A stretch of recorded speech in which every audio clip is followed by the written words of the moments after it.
Good afternoon, everyone, and welcome to our panel discussion today on how to shape our diets to achieve both a healthy body and also a healthy planet. My name is Megan Thielking, and I'm a senior news editor at STAT, and I'm going to be your moderator today for this discussion. I'd like to welcome our panelists to start. To my right is Bruce Friedrich, founder and president of the Good Food Institute, followed by Chris Golden, assistant professor of nutrition and planetary health at the Harvard T.H. Chan School of Public Health, Lillian Chung, lecturer and director of health promotion and communication and director of mindfulness research and practice at the Harvard Chan School. And joining us remotely from Uganda is Namkolo Kovic, who is the Director General's representative to Ethiopia for the International Livestock Research Institute and also the Regional Director for East and Southern Africa of CGIAR, which is a global research partnership aimed at securing food supplies despite the challenges of climate change. So very, very relevant work to our discussion today. Thank you all so much for being here. Thank you. Let's start by just sort of setting the scene a little bit. I think everyone here is probably aware that climate change is threatening our planet and it's threatening our food supply. Extreme weather events like droughts and floods are growing more common, and as they do, they're decimating livestock and crops across Africa, across South Asia. Tens of millions of people are facing acute hunger because of this. So it's an immediate crisis, and it's also, I think, a long-term crisis. Climate change isn't just going to affect the availability of our food, it's also going to affect the quality of the food that we have access to. Harvard Chan School researchers have shown that rising levels of carbon dioxide in the atmosphere will strip nutrients from staple crops like rice and wheat. And climate change is killing off pollinator species, which stands to cut production of fruits, vegetables, more food as well. So it's an awful lot to be concerned about, but there's also cause for optimism. A group of global researchers known as the Eat Lancet Commission has laid out what they call a planetary health diet, which focuses on fruits and vegetables and legumes and whole grains, and it de-emphasizes dairy and animal proteins.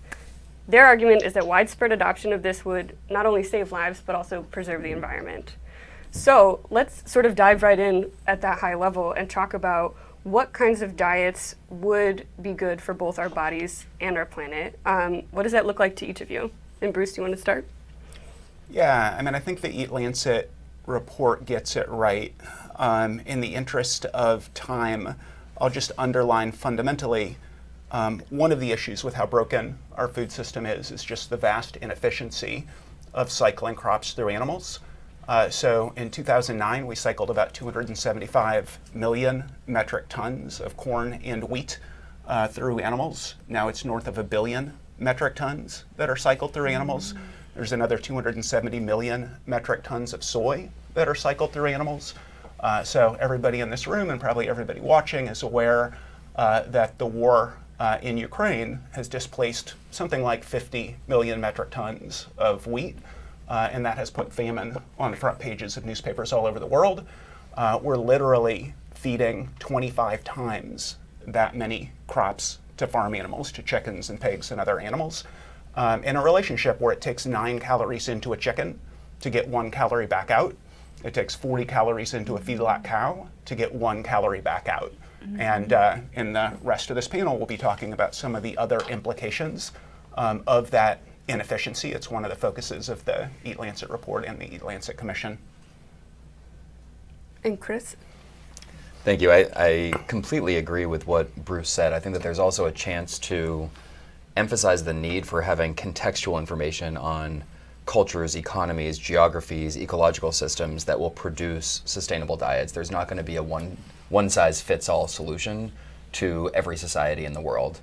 One of the things that I've been working on over the past few years is something called the Blue Food Assessment, where we've been looking at the role of aquatic foods as a cornerstone of healthy and sustainable diets.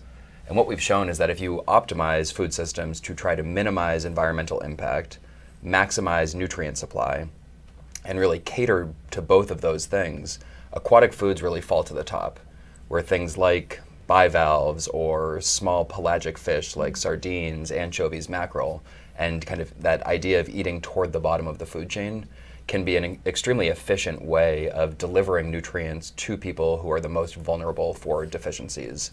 And so as much as we need to move toward a plant-forward diet, we also need to be really considerate of how we reduce, but also think very specifically of what types of animal source foods need to be consumed. And I guess my suggestion would be an increasing reliance on blue foods could be a potential healthy and sustainable pathway forward. So what do we do? How should we eat every day? We at the School of Public Health here has actually a very good tool in the Nutrition Source website called the Healthy Eating Plate. Log on, you'll see a very simple plate. Half of it should be fruits and vegetables. Quarter is whole grain. So we are talking about different varieties from oat, whole wheat, quinoa, brown rice, and then the other quarter should be healthy proteins and sustainable ones, more dependent on if you are eating animal food, it would be seafood and chicken. And there are other sources of protein that we can explore, and the industry is very rigorous in creating plant-based proteins. So in terms of drinking, what to drink every day, sugary drinks are no-no. And so tea and coffee are really good. I can go on and on for a while, but if you visit the Nutrition Source, you'll see we have that healthy eating plate in over 40 languages. So we're really trying to reach out to the world. In terms of how to eat, that's another important aspect. We are multitasking all the time. And when we eat, we really don't realize what we are eating. Are we enjoying it? And the mindful eating concept, which is eating for our health as well as the health of the planet, is a very important one to embrace. Because without a healthy planet, we would not have the food that we need to fuel our lives and be healthy. So we need to start thinking about monotasking. When you eat, only eat, and be grateful. You take, for instance, the cup of coffee in the morning. It takes Mother Earth, Father Sky, and all the beings that needs to contribute to be able for us to enjoy this cup of coffee. And when we slow down and pause and think about it, then we will appreciate and realize that there's lots to do in changing our society at large and the world. Absolutely. I think that's a really helpful frame to think about on an individual level as we also sort of talk about these systemic sort of issues at scale. Namkola, I know that you work a lot on food systems and sustainable agriculture. I'm wondering, from your perspective, what sort of optimal diet for your body and for the planet looks like to you, or how we set that up. I think from a food systems perspective, optimal diets should actually provide for all the nutrients that the person requires, but we need to do so sustainably. So referring to what others have said, I like Lillian's comment on sugary drinks are no-no. Unfortunately, they are shifting to low and middle income countries where the market for sugary drinks is now growing literally exponentially. And so I think it is important that when we think about diets, we don't think only about production practices, but also trade that influences consumption patterns in different ways. But on the production side, it is extremely important that the agriculture sector actually begins to look at sustainability as a key component of evaluating how well we are doing on providing food. And we should actually be looking at that very strictly. So, which brings me to what do we do with places like the Horn of Africa where crop agriculture is not even an option in most cases? Listening to what Bruce, I think, not Bruce, Chris, I think one of you indicated that we are feeding a lot of grain to livestock and then consuming livestock. In some of these settings, crop agriculture is not even an option, and so livestock becomes the main livelihood, becomes the main source of food. And in those settings, the question for sustainable production is what are the sustainable solutions that you can actually bring on board so that those people can also survive? And if they cannot survive on the current food systems, the local food systems as they stay, what then do they do? Do they all move and migrate and go someplace else? So sustainable food systems for me needs to look at different contexts and take those into account as well. And that is actually critical. And if you look at the Lancet diet carefully, what they were actually advocating is to look at these contexts as well. For example, in some of the low and middle income settings where undernutrition is really bad, high levels of child stunting, where animals foods can help, they did make provision for how that could actually happen. And so it is important for us to look at all these trade-offs that come into play under different contexts. So when we're thinking sustainable production practices, we need to think in terms of localities as well and do what can help there at that locality. All localities must look at sustainability without exception. But what applies in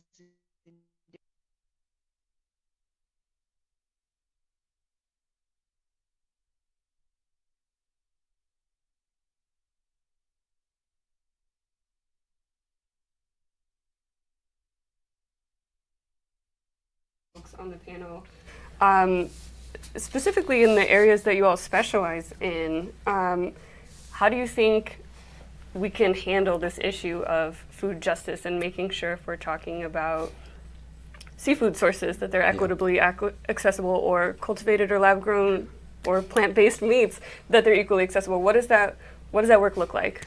I think the point that Namkolo brought up, which was so interesting, is this element of trade.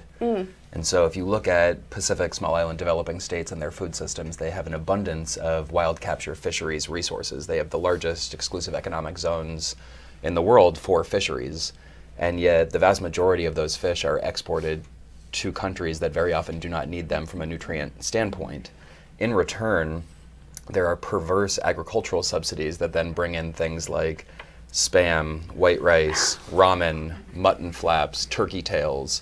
And so you see the largest obesity epidemic in the world in Pacific Island states right now, with 9 out of the 10 most obese countries in the world being situated there.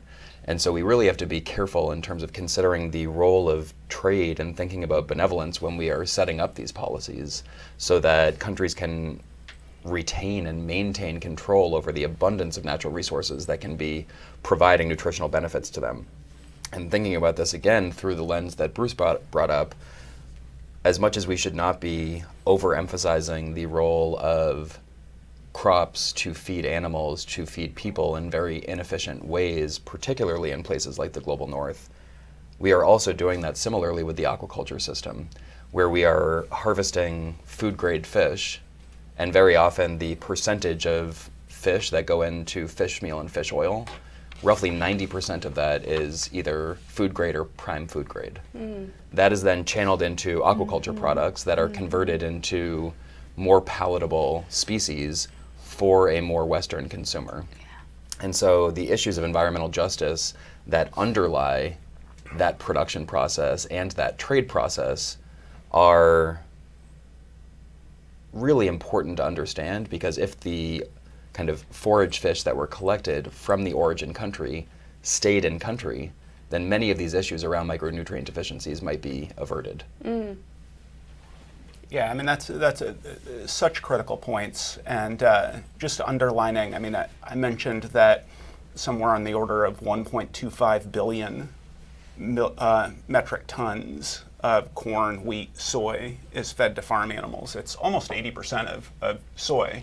There have been 11 peer review articles about what meat production is going to look like in 2050. The lowest prediction is 62% more. One of the predictions is 3 times as much. They generally hover at about double. So you think about the fact that right now, more than 75% of agricultural land use is to either grow crops to feed the chickens and pigs or to graze ruminants. It's 3 billion hectares of land right now that is used for terrestrial animal production. That's the size of China plus India times 2 plus Indonesia. 11 peer review articles basically hover around double that in 2050. That is going to be horrible for pastoralists. That's going to be horrible for subsistence farmers in developing economies. As Chris just said, the same sort of relationship is existing with aquaculture and commercial fishing, which is also going way, way up with all of the harms that he just indicated. So we can talk about things like antimicrobial resistance and climate change and biodiversity. The global populations that contributed to the least to these problems are the ones who are most adversely impacted. So when we're thinking at GFI, at the Good Food Institute, about systemic solutions, we realize that even in the United States, where understanding of the external costs of meat production are as developed as they are anywhere in the world, per capita meat consumption, the 5 highest years for per capita meat consumption in the United States are the most recent 5. So for people in this room, that's oftentimes shocking. People who are like tuned in with food and they're like, wait, but there are vegan options everywhere. According to the USDA, the 5 highest years for per capita are the most recent 5. So we need systemic solutions. And at GFI, we think, let's make meat with plants.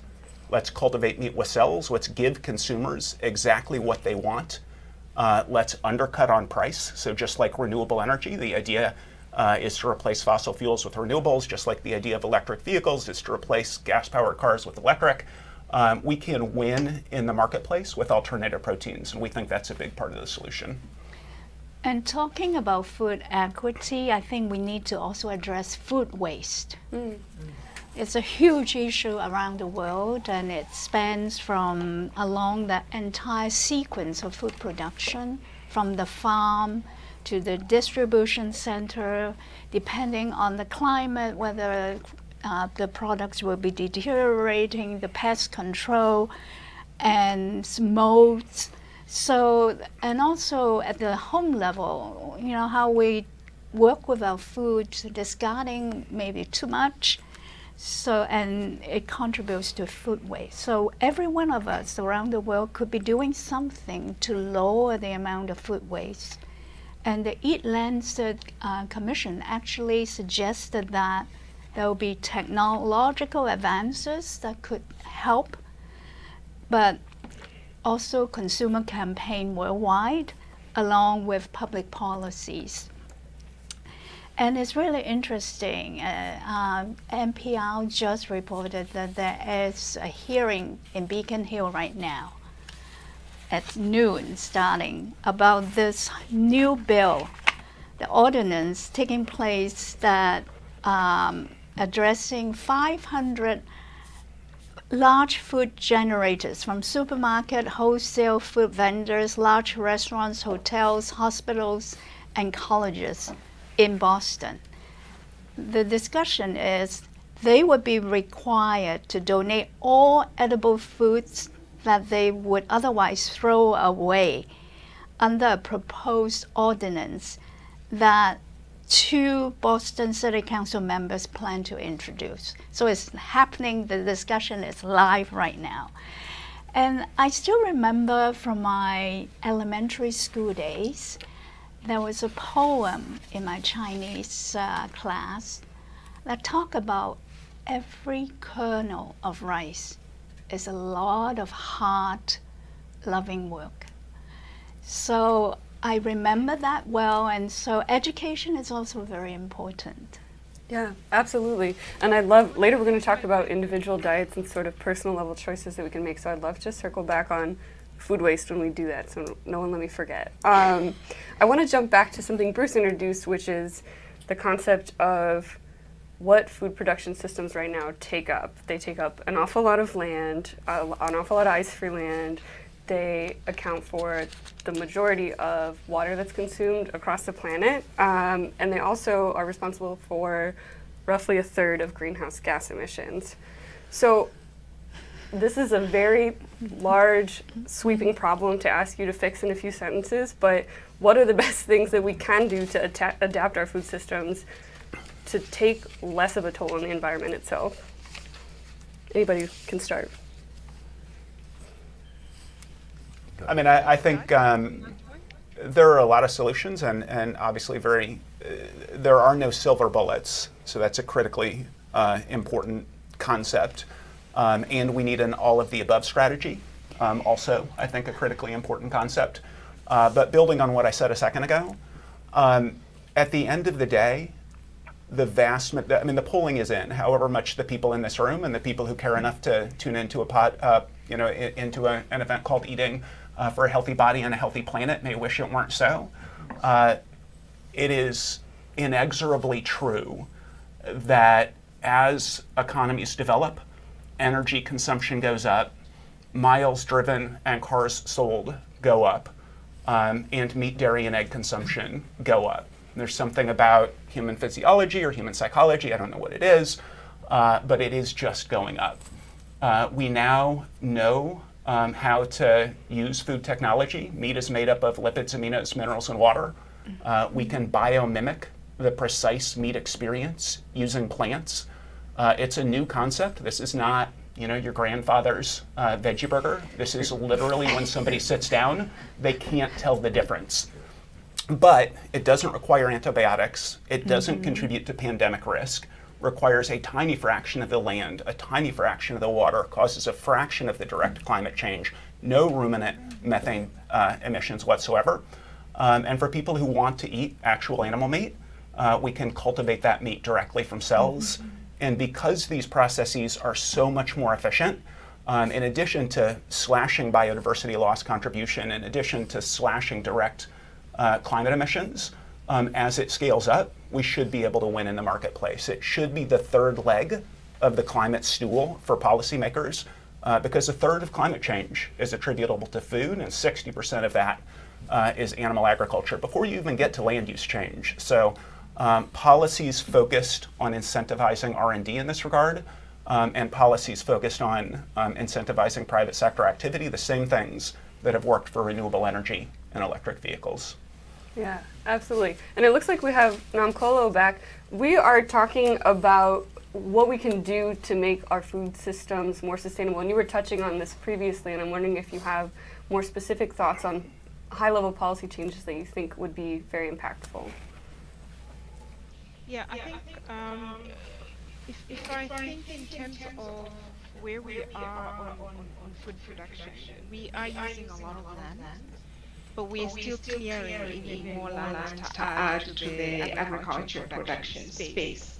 And so one of the things that we need to do is actually begin to look at how can we produce more food on the land that we have already cleared. Now, for the global north, you are getting into precision agricultural practices where you can bring in efficiencies of use of some of the inputs like fertilizers and the like. Low and middle income countries, we haven't reached those precisions yet. So we're using more fertilizers, but quite inefficiently, and inputs very inefficiently. So we need to increase our productivity levels, but do so with greater precision in the way in which we are using our inputs as well. And so we need policy structures that can allow for that to happen, not at a slow snail pace, but much faster than what we are seeing happening now. Thank you. Chris, Yeah, if I might, I just want to add into something that both Namkolo and Bruce were speaking about. So this issue of quantifying these impacts and looking at the role of land use change versus kind of carbon emissions, I think we can't ignore the very large role that land use change can play in altering this future vision of how we want our food systems to look like. And as much as you're totally correct that a third of emissions come from food systems and the vast majority from animal food production, the role of land use change is not exclusively about carbon emissions. This also plays an enormous role in pandemic risk, as you brought up. And so there's very good evidence about agricultural extensification leading toward increasing risks of pandemic spillover events that I think we really need to pay careful attention about. And I also think that this is not just about pandemic risk or about nutrition, but also there's downstream impacts of if you remove forests upstream, there will be consequent impacts on diarrheal disease. If there are forest fires to clear land for agriculture, there will be impacts on respiratory disease and mental health and perinatal mortality. And so there's so many things that are right now externalities of the food system that are not being adequately integrated into our predictions of what the food system should look like, that I don't think that using carbon emission estimates does justice to that. And so on the one hand, I completely agree with you, but would also say we need to consider this in a much broader framework. Yeah, absolutely. All of it's intertwined. Can you speak to sort of the intersections that you see specifically with regards to aquaculture and overfishing and sort of Sure. that whole mess? In general, it's believed that we've reached kind of peak capacity of what the oceans are able to produce sustainably at the moment, and so there's been a reduction in catch. If we reframe fisheries policies to improve the way that we are using gear, where we're fishing, how we're kind of siphoning off areas and allowing them to recover, there could be an increase in wild capture catch. But all of the predictions lean toward more and more of future seafood production coming from farmed sources. With that said, the way that farm production exists is heavily reliant on both terrestrial food crops and on forage fish species to feed those future species that are then consumed by people. So none of this is being done extremely efficiently in most cases, although there are really clear examples of where they've done a pretty good job. And so if you have to choose amongst animal source foods, there are things like examples of farmed salmon in some countries that are doing a good job, or farmed bivalves in some places, which serve a kind of beneficial water filtration service in addition to providing high quality micronutrients. So there are examples of where this can be done well, but across the board it is not being done well. The other trick here is that in many places aquaculture production is not directed through trade mechanisms to the people who need it most. And so if the forage fish are being removed from places like Madagascar, Namibia, Chile, Peru, they're then reformulated into aquafeeds and converted into products and then consumed by people in France, Spain, the US, etc. There's this very odd pathway of nutrients that is being drained from the global south and being fed to the global north. And so that is really a major issue of environmental justice that needs to be addressed within the underlying food system. Add to this on top of it, this kind of climate change stressors that will be affecting both wild capture and farmed production. And so if you look at a map of the Earth, you can see that across the equatorial belt, as sea temperatures rise, wild capture fisheries will move poleward. As that happens, there will be less and less wild capture fish available for consumption in the areas that are most food insecure, may have issues with certain types of adaptation, may have difficulty with marine governance, may not be having the kind of clearest supply chains or lines of trade to help to supplement what they're losing. And so there really looms this kind of major food security risk given all of those elements in concert. Yeah. Megan, I wonder if I can Please, add yeah. something to that. We're seeing more and more aquaculture coming into play on the African continent as well.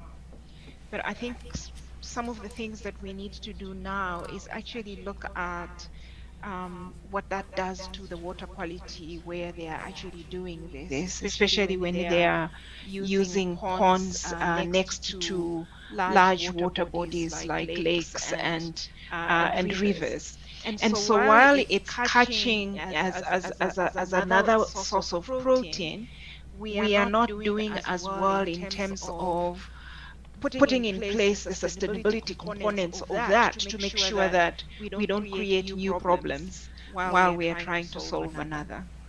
Thank you. Yeah.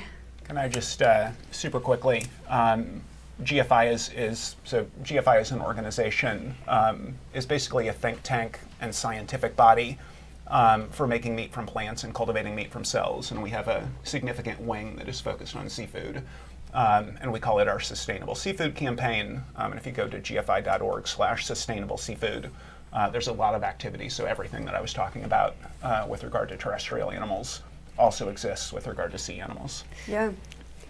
No, thank you for sharing that. And Lillian, please, yeah. I would like to just make a comment about our U.S. policy in terms of the dietary guideline. It's so upsetting. The 2020 dietary guideline, the scientists got together and worked on a chapter about sustainability. But when the USDA, which has the final say in the report, dropped the chapter completely. It's very, very upsetting and disturbing. I think we need to, that's the reason why, if the government will not do it, we as citizens around the world, and especially in the US, need to speak up. So that's another example of the hurdles that we are facing. Yeah, and I think it's a nice way to transition into talking about where policy fits into all of this. Lillian, you wrote an op-ed last year after the White House held its first summit on hunger and nutrition and health, which is obviously very relevant to everything we're talking about right now. And you argued that the policies they put forth were a good start but didn't really go far enough. So I'm curious, maybe we'll start with you and we can zoom out. What sorts of policies do you think would go far enough and actually make an impact on what we're talking about? The Farm Bill. We need to support production of more fruits and vegetables. Nutritionists are, just working so hard, getting the public to do so. But it's not supported by the agricultural policy. We need to make major shifts, but this is an area that we need to be collaborating with other experts, like in government, schools of government, and to figure out how we can change the Farm Bill. It's a huge, huge hurdle. And zooming out, farming, agriculture, but otherwise, what sorts of policies do the two of you think would make a real impact? I mean, so GFI, GFI is about 185 full-time team members. The plurality of our team members are scientists, and the scientists are building an ecosystem around what does it look like to biomimic meat, dairy, and eggs with plants, and what does it look like to cultivate actual animal meat, including seafood, directly from cells. And just like this sort of an endeavor, if you're talking about renewable energy or electric vehicles, you need the scientists to do the work. And then you also need government support. So GFI has gotten alternative protein R&D defined as climate science. We have bipartisan support. Sonny Perdue, who was Donald Trump's Secretary of Agriculture, and Scott Gottlieb, who was Donald Trump's FDA commissioner. Both of them are supportive of alternative proteins. And with folks who are particularly interested in entrepreneurship and industry, we lean into a report from the UK Foreign Commonwealth and Development Office. It says that alternative proteins, what I'm talking about, could be a $1.1 trillion gross value add to the global economy by 2050, add 9.8 million new jobs, and because it uses so much less land, decrease food costs. So somebody like Sonny Perdue or Scott Gottlieb or other Republicans in Congress leaning into we need cooperation, but it's also a competition. Right now, the entrepreneurs, the businesses that are most leaned in on alternative proteins are American, but that could change. The countries that are absolutely leading right now are Israel and Singapore. We've seen President Xi and China, their 5-year plan for the bioeconomy and their 5-year plan for agriculture, leaning in on alternative proteins. What we need is the same sorts of incentives that were in the IRA for renewable energy and electric vehicles. We need money for research and development, and we need private sector incentives for R&D and private sector incentives for infrastructure and manufacturing build-out. There are a variety of places that can be, but certainly the Farm Bill is one of them.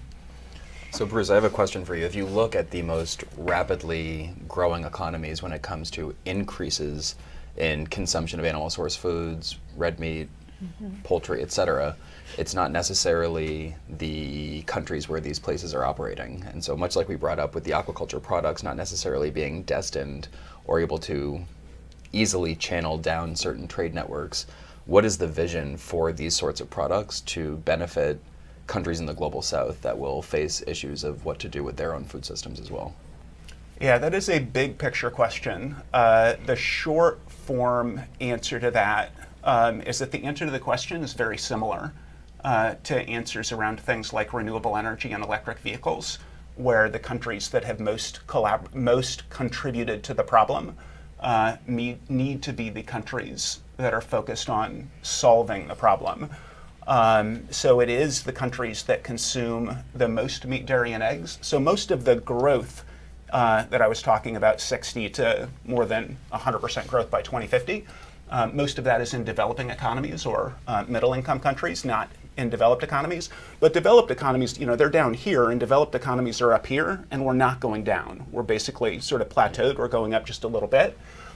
So the solution is, for those of us in developed economies, principally to shift from the diets that we're consuming now to plant-based. For people who are going to eat meat, which is the vast majority of people, I think individual dietary choice is fantastic, and those of us who are willing to do it should do it.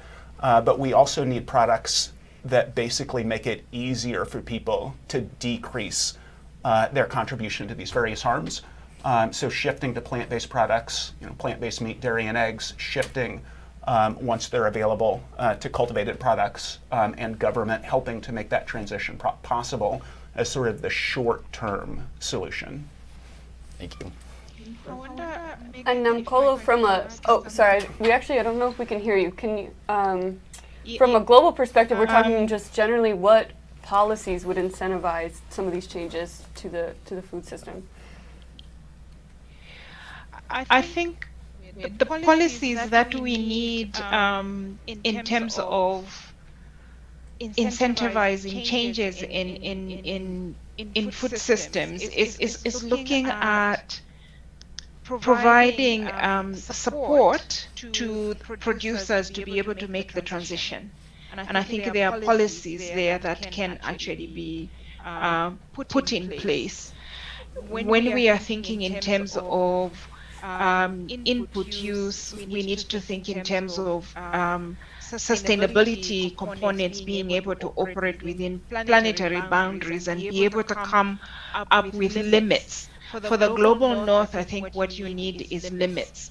For the global south, it's an idea of precision, adding in greater precision there. What we need in the global south is currently our increase in food production to meet population growth is not all coming from additional productivity levels. We are clearing more land. So we need to improve our productivity levels so that we can also limit the amount of additional land that we bring into production. So our policies can actually help there. I worry about the issue of when we're talking about the global north consuming less, for example, animal source foods, the global south consuming more because of the need there.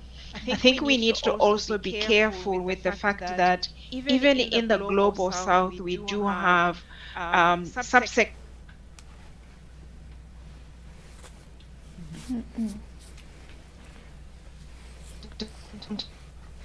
Just give her one more second to come back. Okay, it seems like we might have lost her for a minute, but and we can return to sort of what this looks like on a global level if we can. But I just want to pause on all of sort of these bigger systemic issues and talk for the people in this room and for the people who are tuning in online about individual choices and what that looks like and what it can look like done well. So I'm wondering if each of you, maybe in just a minute, can say what you feel like the single best changes an individual can make in terms of their diet to eat, both for a healthier body in terms of nutrition, but also for a healthier planet. And tacking on, inspired by Lillian, what individuals can do to reduce their own food waste as well. And maybe Lillian, would you like to start? I think we can do quite a bit just thinking about your refrigerator and the pantry, before you go shopping, look into your refrigerator and see what's already there.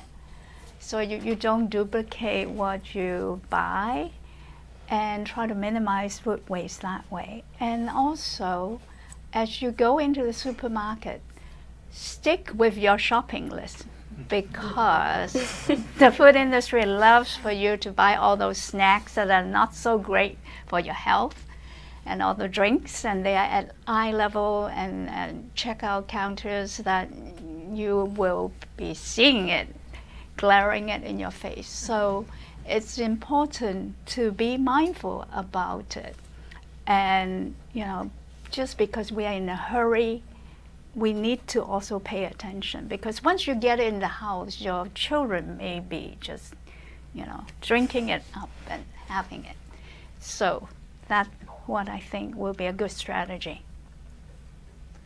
Sure. Yeah. I guess I have two comments. One is that I don't want to dismiss the value of individualized choices and personal decisions, but I think that so much of the change, particularly in the context of the United States and the global north, needs to come from the top down. And so there need to be broad systemic policies that are restructuring the way that our current food system operates, because it is so dysfunctional. And without that, it will be very difficult for individual level choices and the kind of perceived demand that arises from that to create the transformation that we need in the time that we need it. When it comes to personal choices, I think it's really challenging. There are so many different things that you can look at to optimize. So you could optimize based on carbon footprint, on whether something is local or non-local, GMO or non-GMO. Was it created fair trade? Were there workers treated with dignity? Price. I mean, there's so many different ways. Freshwater use, pollution, eutrophication. So there's so many different ways of looking at the impact of a given food. And so then there's almost this paralysis that arises. How do I make a decision when a food is so multidimensional in its impact? And so much of that falls on the consumer to say, well, here are the things that I care about, because very few foods will optimize perfectly across all of those. Do we know that plant source foods tend to do better than animal source foods in many of these categories? Absolutely. Are some animal source foods doing better than some plant source foods across all of those categories? Yes. So I think that there just needs to be a more rationalized approach for you to look internally and reflect and say, here are the things that I really care about as a person, to create transparency where foods actually can list how they are impacting the environment through their production. And so really getting at this kind of supply chain and true life cycle assessment, and having that be transparent to the consumer, and then making decisions based on what you care about. And just before we jump to Bruce, I'll jump in with an audience question that came in that's tacks onto that vein, which is essentially, what could policies look like to improve access to nutritious food for people who, and we've talked about from a global perspective, but even just here in the States, people who are on food stamps, people who are low income, people who live in food deserts. What policy changes do you think would make an impact in terms of even enabling personal choice that we're talking about for those folks? Yeah, I mean, building, I think Chris's answer was so good as a response to this question, and also Lillian sort of setting the stage of what it looks like to come home and start thinking about these problems. And one of the things that I think this underlines for me is how Chris started, which is whatever decisions we decide to make, sort of to go Greta Thunberg on you, the decisions we make are not nearly enough. And it's interesting to me to think about the fact that, if you decide I'm going to adopt a vegetarian or a vegan diet, that will slash your direct contribution to climate change and biodiversity loss and all these other harms. If you convince one other person, you have one conversation and you convince somebody to do the same thing, you've literally doubled your entire lifetime impact as a vegetarian or a vegan with that one conversation. So if it's critically important to make, the personal is political, if it's critically important to make decisions to minimize your own impact, you can have, really it's not that big of a lift to have 10x the impact through your advocacy. At GFI, we are really focused on systems change. We're enthusiastic about and supportive of individual change, but we're single-mindedly focused on systems change. So we're not in Singapore and Israel because we're trying to convince people in Singapore or Israel to change their diets or think differently as individuals. We're in Singapore and Israel because they have world-class scientific institutions and they have governments that fund science. And those are our focus because we think we can have, many times, 100,000 x impact by thinking politically in addition to personally. And hey, the political changes do what your question points at. It makes it easier for individuals in food deserts. It makes it easier for people. I mean, we have food deserts in the United States, and I ran a homeless shelter and a soup kitchen for 6 years in inner city Washington, D.C., and the heart of the D.C. food desert. But I will say I've also been to India and Africa, and our food deserts have nothing on the struggles of people in truly developing economies. And we haven't talked about too much about things like antimicrobial resistance and pandemic risk, but we feed 75% of medically relevant antibiotics are fed to farm animals. We double the number of farm animals through 2050. That contribution to antibiotic resistance, that's bad for people in developed economies. It's life and death for people in developing economies. Exact same concept with pandemic risk. So the International Livestock Research Institute and UNEP listed the 7 most likely causes of the next pandemic. The first one is more animals fed, more meat eating, because that's more vectors for disease. The second one is industrial animal farming, because you've got genetic clone animals in conditions that are disease breeding factories. One of them, as Chris pointed to, is extensive agriculture and just sort of encroachment on wildlife. COVID-19 wasn't a particularly deadly pandemic relative to what could have happened. Still sent more than 100 million people in developing economies into extreme poverty. So we really do need the systems change.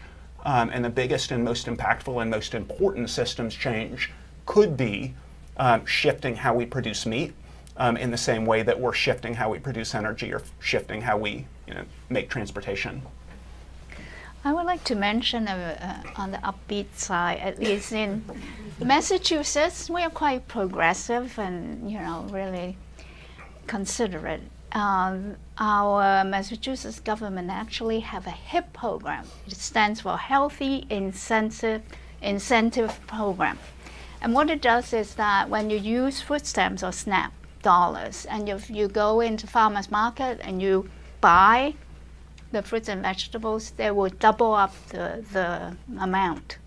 So it's a really wonderful incentive allowing low-income individuals to be able to afford fruits and vegetables. And I think that's an example of a program that could be nationwide. Yeah, absolutely. I Please. was going to say, thinking of policies kind of more globally, particularly in this lens of how to increase aquatic food consumption, because there's so much evidence that shows that if we can increase production, there will be less and less micronutrient deficiencies for people benefiting down that pathway. But our most recent analysis showed that it will actually help to curb some of the red meat and kind of other forms of consumption of processed meat that will lead to obesity, diabetes, hypertension, et cetera. And so it kind of serves both populations of underconsumption, undernutrition, and overnutrition. And so to think about ways of doing that, this kind of brings me back to my planetary health lens of, are there more grassroots, holistic ways of doing that? And one of my postdocs has just finished a paper that's now in review looking at marine protected areas and the ways in which we could actually be simultaneously protecting biodiversity, increasing and recovering fishery potential, making robust fisheries that then have spillover effects to local coastal populations where they then can access seafood in ways that they haven't been able to in the past because of unsustainable fishing practices. And so there are ways that we should be thinking of pairing conservation and or environmental management interventions and viewing them as public health interventions, and really trying to bring those two disciplines and behaviors into conversation and into synchrony. Yeah, absolutely. And Kolo, welcome back. I wanted to throw a reader question, or listener question, your way, which is something we touched on at the very beginning, which is sort of how climate change affects the quality of our food. And in particular, this audience member is wanting to know how it's affecting soil quality and nutrient content in crops or livestock in Africa. Yeah, I think the major issue that we see is there are studies that are showing that as we are getting drier, especially with the higher carbon dioxide levels in the atmosphere, we are reducing the levels of some micronutrients like zinc in staple foods, like wheat, maize, and the like. What this implies is that we're going to have a lot more problems with micronutrient status, given that we still depend primarily on staple foods for a lot of our nutrients in the global south. The other challenge that we have is we're not only getting drier everywhere. In some places we are getting more wet, and we are having these frequent floods as well, heavy rains in places, and quite unpredictable, but sometimes heavy rains. What those flooding episodes do is leach out a lot of nutrients from the soil. So that also can limit the next cycle of crops in terms of productivity. But that's not the only problem. That will also limit micronutrient intakes from that crop. And then where we are feeding animals, it's the same problem. Now we'll be looking for micronutrient supplements for our chickens and what have you as well. So those are really problems that we have got. One of the areas where I think we are not paying enough attention to is when we look at our traditional and indigenous foods, for example, on the African continent, the bulk of our research is focused on the mega ones, maize, wheat, rice. And yet, for sustainable food systems, we need to include those underutilized crops as part of that sustainability kit, if you will, and we are neglecting those. So as the climate changes, the places where the diversity is going to come from to continue the sustainability of our food systems are the areas that we are also ignoring in terms of research and what have you. And that will affect future nutritional requirements by virtue of the fact that the planet is changing and we are not adapting by including, unfortunately, also happens to be crops that are better adapted to some of these changes in climate that we are seeing. So that's another area. So it's not just reductions in nutrients that we are seeing, but also us not paying enough attention to those crops that might actually give us additional opportunities in future to be able to sustain food security and nutrition. Yeah, absolutely. And we appreciate you bringing attention to it in this session. I think, unfortunately, we're about out of time, but it's perhaps not nice to end on that note, but I think it's across everything that everyone's had to say, there's clearly a lot of opportunity here, including there. So that's something to be cautiously optimistic about. Thank you all so much for being here today and for the thoughtful discussion. If you missed any part of this event, the recording will be available on the Harvard Chan School's YouTube channel. And if you're in the studio right now, you can come downstairs to Sebastian's Cafe for a vegetarian cooking demo and mindfulness lunch, which sounds great. Thank you all so much. Have a great afternoon. Thank you. It went well. Oh, yeah.